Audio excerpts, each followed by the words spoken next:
Hi, everyone. First and foremost, I just want to say thanks. It's with extreme gratitude that I've been able to do this podcast for almost 5 years, which is kind of insane to think about. The amount of hours, conversations, places I've been, people I've talked to, and what that's looked like. So tons of fun, interesting conversations. I've learned a ton about veterinary medicine. Candidly, I had no business running a veterinary podcast. I didn't know anything about veterinarians really at the beginning. No family in the business. And heck, my wife is even allergic to basically every pet that is of existence. So we don't even have any pets. So why would someone like that end up doing a veterinary podcast? And I think a lot of you know the story and the rationale and the why. It's been asked time and time again in this, format, but that's such an interesting thing for me to kind of reflect on. I'm not going to bury the lead. This is the last episode.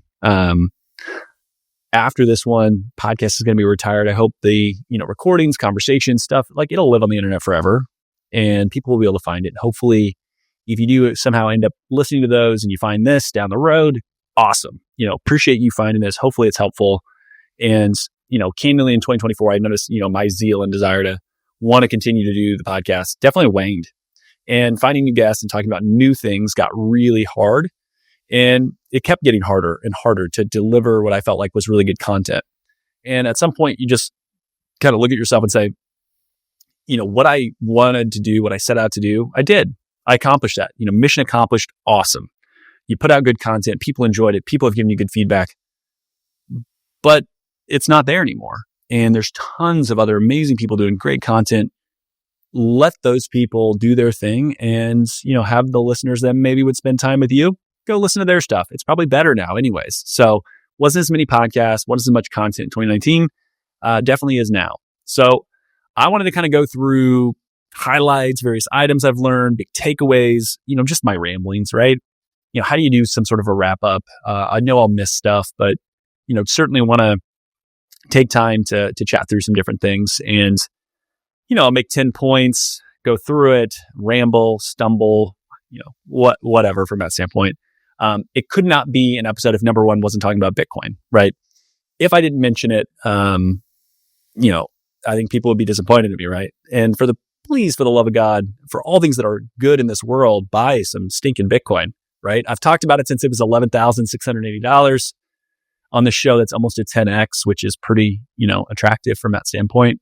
I can remember the Vet Financial Summit in the fall of 2020 and people's jaws dropping and being like, you're insane. For at that time saying, hey, 20% of, what I have liquid, my net worth is in Bitcoin. And people were like, oh, I can't believe you do that. That's crazy. And, just people being very, very shocked that I had that allocation.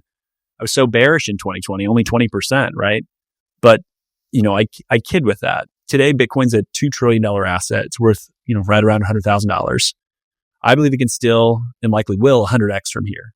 Yes, that's a $10 million, price point for Bitcoin. And it's a long way into the future. I'm not saying that's anytime soon, but what I will say is I think you probably see $1 million Bitcoin by the end of the decade. And that's a 10x from here. That's life changing. So you're not too late. You've heard me talk about it. If you've been on the fence, as everyone knows, there's tons of good content to learn about it. You can't bury your head in the sand. It's going to happen. It is happening.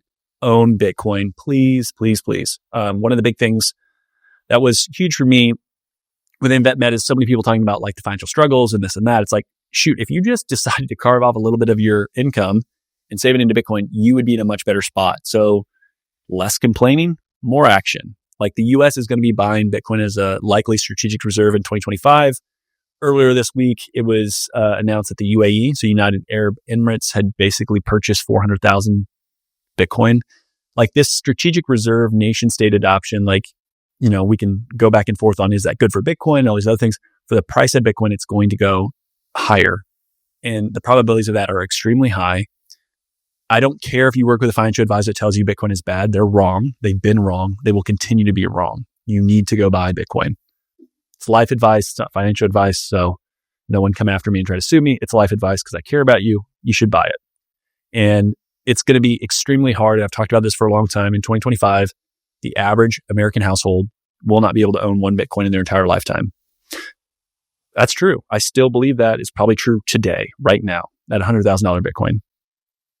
you still have an amazing opportunity in front of you. Take a chunk of the dollars you have, go and buy Bitcoin, turn on a recurring buy in some of your savings and continue to buy it over time. Go be the best veterinarian you can and let the chips fall where they may. I think you'll be a very happy person long-term.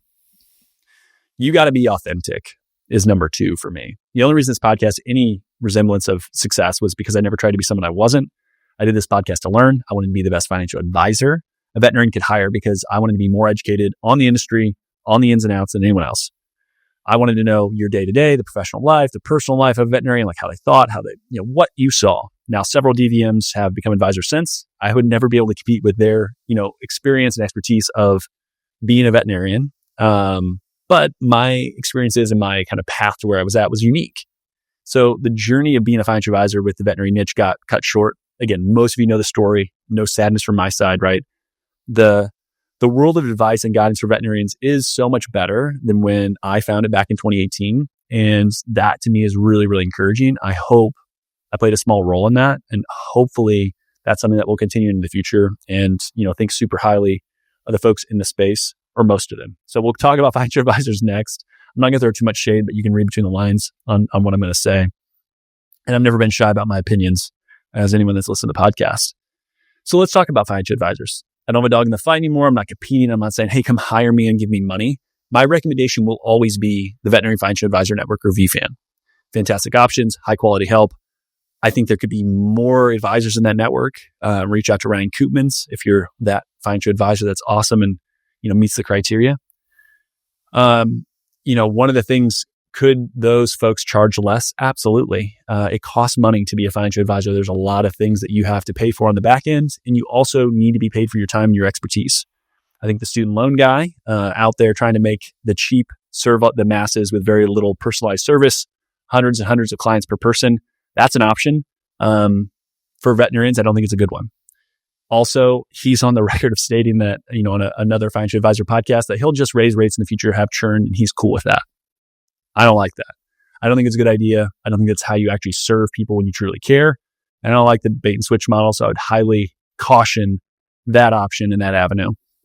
Speaking of bait and switch, Florida's a great state. I'm a fan. I like the sun. I've always been a diehard Florida Gator fan. There's a firm that has a name around, the great state of Florida that wants to serve veterinary medicine, that's trying to serve veterinary medicine, is serving veterinary medicine, question mark. But it's all about selling insurance, building out, partnerships with influencers in the industry, which I don't really love. I think those people need to take the partnerships and look at what they actually provide a little bit deeper. So if that's you and you're one of those folks working with this firm, I would highly, highly encourage you to dig a little deeper and look at that. I'm not a fan of the model. Would highly suggest you look at other directions, talk to other people. Yes, insurance is needed, but the business model stinks to high heaven. And I've seen where it leads. I've seen what happens on the back end. The questions to ask if you're looking for a financial advisor: what's your business model? Do you work with folks like me? What's your experience? Are you fee only? How do you make money? And I'm less hard set on the CFP being like it has to be had. I think in the past, I've kind of been like, that's a hard line. I think it's a great, good option. It's a really good filter. But to me, there are really good people that aren't always CFPs. And I've seen that. And there can be a reason for it. So ask those questions, go through. I think financial advisors still are really, really valuable. And I don't think that they're out to get you. I think there's some firms and some people with business models that aren't great and I don't like. And, ultimately, those kind of things give a bad name, I think, to the really good advisors. So that's my take there. It's the world I lived in for quite a while. But yeah, so number 4, political correctness. I think this was the real pandemic since 2020. VetMed's really bad here. Really bad here. Most people are too busy to be hating on someone else. And everyone is different. Everyone's going through their own stuff. I think there's a very small part of the population that's out to get someone else, that they really hate or are looking to, exclude someone or talk down to someone. Whether it's your gender, sexual preference, etc. No one is trying to come after you, or not very many people are, right? So this victim mindset, not healthy. And people, I feel like, need to move past that. And the idea of pronouns and going through all that in this, DEI stuff, like there are things there that mean well, but then it gets taken to extremes. And I'll give you some examples. I've had people yell at me in comments, DMs, personal messages that I didn't use the right pronoun or didn't say the right thing here or didn't do this thing correctly. There's no hate from me, just trying to operate. I typed the wrong, literally innocent from my side. And I'm an advocate for them. I'm an advocate for veterinary medicine. I want to help people, and just, you did this wrong and you should do this. And I can't believe you said that. It's like, I literally am just typing out a message and posting it out there. It's got to stop, right? I and so many other people are just tired of this. It's ridiculous. And most people want to support good people. And there's a lot of people that I have very different political views, whether it's a religious view, all kinds of things. I still consider them friends. I'm not out to get them. It's like, hey, do they mean well? Sure. Awesome. I support you. You don't have to think the same way that I think. But this going after people because they don't say the right thing exactly the way that you want them to, that's the real pandemic that needs to stop. And I think the pendulum is swinging. VetMed needs to get with the program and stop doing that. You're going to lose people that are trying to do the right things to get tired of it. I'm fine to say it. Again, it needs to be said. So don't assume the worst in people. I think that's also something here. And let's not try to be so politically correct about everything. And just assume the best. No one's out to get you. Number 5, own equity. Find a way. Whether that's working for a corporation, co-ownership with a business partner, or direct sole ownership, the path to wealth creation is rarely going to come from savings only. The one caveat there, hey, Bitcoin, right? Number 1, it can help get you there if you save and really focus on that. I think that's the kind of the one path. Outside of that, just saving in the S&P 500 and you're an employee for your entire life, it's going to be hard. Life is going to continue to get really, really expensive. Also, as I've harped on many times, the mental health benefits of owning versus kind of the employee model. It's proven longer term, it's better to be an owner. The wealth effect is also real. So if you're able to generate more wealth, have more financial resources, and it's better for you mentally, you need to own equity. Get equity. Thank yourself later. Number 6, have kids. If you're married and think you want to have kids, do it. One of God's biggest blessings are kids, in my opinion. It's hard, often very messy, and but I would highly recommend having kids. Don't live a life of regrets. Many folks later on in life regret not having kids or not having more kids. It's totally fine if you don't want to have them. That's fine. Right? Back to the political correctness. I'm not going after people that don't want to have kids, right? But there's never going to be a perfect time thinking like, oh, when I get here, that's when I can have kids. There will never be a perfect time, ever. Ever. You'll never have enough money, never enough knowledge, never enough time. They're a blessing. Have kids. Be generous. If you've been blessed financially, be generous. If you have time, volunteer. Be generous. Or if you can do both, be generous. An attitude of gratitude is great. And when you do things for other, things change for the better for you and for them. That's the cool part, right? So give back, pay things forward, especially for your peers in the industry. Find ways to make the industry where you live, the organizations you're involved in better than where you found them. So just be generous. Work is not your identity. I think this one is really, really important. Speaks to me, right? I've talked about my desire to be the guy, the advisor in VetMed. I want to be the sought after speaker, biggest firm with the most veterinary clients. That was the vision. That was what I was working towards, is what I felt like that's the goal. Never happened. I've adjusted, reinvented myself many different times throughout my life, career, etc. And it's not what I do for work. I'm a husband, I'm a dad, I'm a son. I like being involved in veterinary medicine. I think the people here are awesome. Even with all the different things that I would highlight and others would highlight about the issues in VetMed, it's an amazing group of people that I would not want to, be involved anywhere else. And that's partially why the business that, Pinpoint that I've talked about, and you can check out the other podcasts about what I'm doing there. Being the best data provider for clinics and future clinics, I wanted to have something in VetMed that I could be involved. And I work in Bitcoin, but that's not me as an individual. So don't let Dr. X be all you are. You're a ton more, and sure you have hobbies, activities, and life outside of work. It'll make it easier for if some unknown reason it gets taken away or life changes, that can crush someone if that's all they've ever wanted. Take your health seriously. Highly recommend getting a detailed blood panel done in 2025. Promise me, you'll really want to take your health seriously. My biggest regret on the podcast probably is not getting some of the guests that I thought I was going to get. I had commit, but then they never could get times, or it just never worked talking about health and nutrition, because I think this is highly over. I don't think enough people are looking at this in VetMed, especially getting a detailed blood panel. You can have a lot of those biomarkers. You'll know where things are, changes, etc. Get better and get to an optimal health perspective. You're all doctors. You understand this stuff way better than I do, right? However, for a lot of you, you're still not doing it. Prioritize in 2025. The Make America Healthy Again push is real. I'm going to encourage you. I'm going to give you a kick in the pants to get moving. It is important. I don't care if you're older, younger, make sure you go and get this stuff done. And most medical doctors have no idea about nutrition. They aren't taught that. And it's very clear. So some of this is going to be on you to do. Cook with beef tallow, real olive oil, not stuff that's cut with trash. The store, get and source real olive oil. Butter, ghee, coconut oil, all better than the seed oils, canola, vegetable, all that garbage. Throw it out, throw it out, throw it out.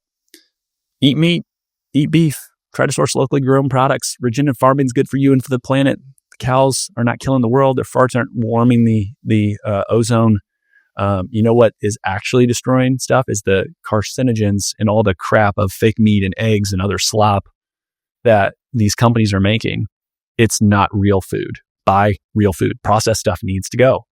Make real food. Work out, whatever that looks like to you. You don't need to be a bodybuilder. You don't need to run a marathon. Move, get your mind right, lift weights, go for a walk, get outside, do something to prioritize your health so that you can be the best doctor you can be. Because if you ignore this, you are doing yourself and all your patients and clients a disservice. Last, but certainly not least, find God. One of the biggest and greatest things that can change your life is finding God. I was raised in a Christian family. I've worked my way back in my faith over time. I was never a rejection of my faith, but it was more of like going through the motions and always a work in progress, right? You never arrive there. But, Jesus Christ died for all of humanity as the greatest gift that we've ever received. You aren't too smart to be a Christian, let me tell you. And if you are truly searching for truth in the world, historical evidence points to Jesus Christ, to Christianity, to these things. I'd highly, highly recommend the book More Than a Carpenter by Josh McDowell. He was an atheist that set out to prove that he was too educated, too smart to be a Christian. He wasn't going to let, those weird Christian people influence him and others because he knew what was best and was out to prove and show them why they were wrong.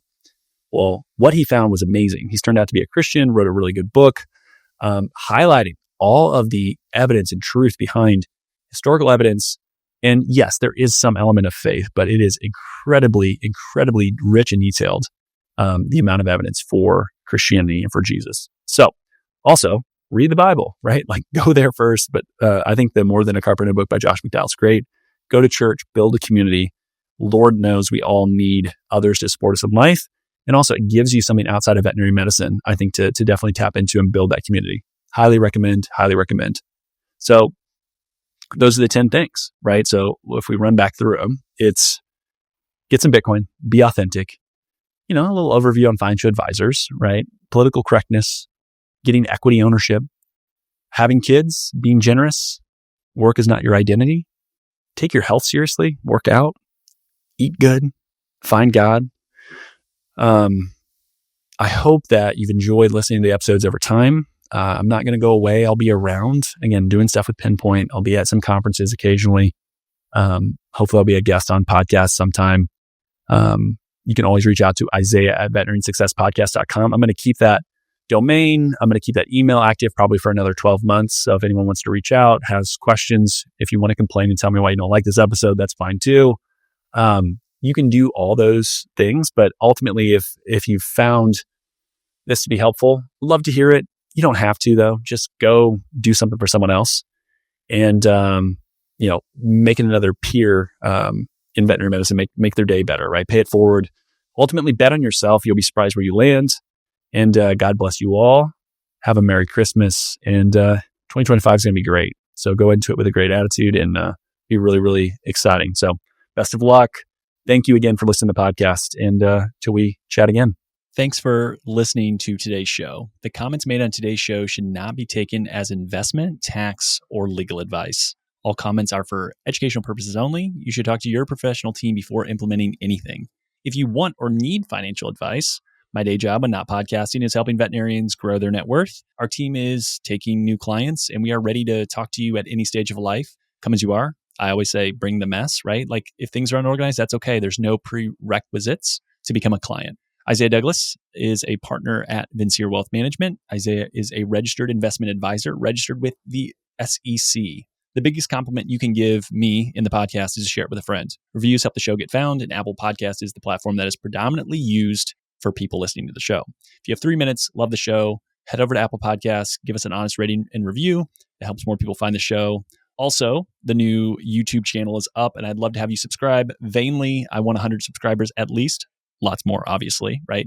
But I get a vanity URL if we get to 100. That would be great. It makes it easier to find the YouTube channel as well. For all of today's links, information, head over to the veterinariansuccesspodcast.com. There you can subscribe to your favorite podcasting platform.